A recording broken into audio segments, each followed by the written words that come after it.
Andro fanavery anenika sananika antany ampivondrona marifaty fanahilokiliky anafikasa indrindana velona vao iraky leviatanina vatana sy fanano hoaniny mameno antsana tsy mety voky malala onina tsy fantany ianao miatso azy te tamizy nanafaka nygadrany kaensika anatin'ny tontolony tahotra zay tsizy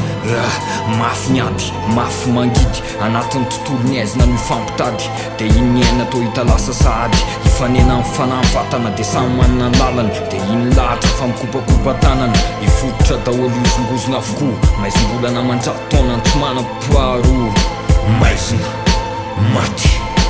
mare fa ny afo-peno anafikana fay de tsisy teny anaty rakobolana nazavany manjo fa lao atao hoe ororo mba ho maivamaivana kokoa sain'ny olo izano atato fa zay tsy mitapy te maty tara loatra fa ataovy manahoanany any akoatra maizina maty mare tontolo-paty velona lasa tontolo-panafay maizina maty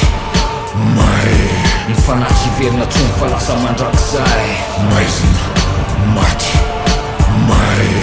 fanataonao taiza ny finonao hatramizay maizina maty mare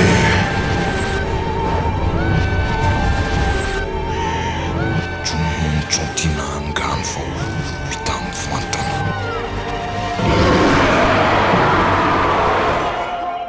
andre mambavy no firatsy anindro mandry isakalina vohitry ny korota taolana sy fato mitrangana ny fovo maika aloza very anaty lalina de volana dia mimpamosavy midikodina mamofady mamomandry inon'ity heriny maizina tsy laitra ny sandry zay kelikely finona mampamangy tangy lasa namany anangatra ihany koa fa mba tonga ny anjarany andringana amin'ny fiainan'ny olombelona sy ny taranany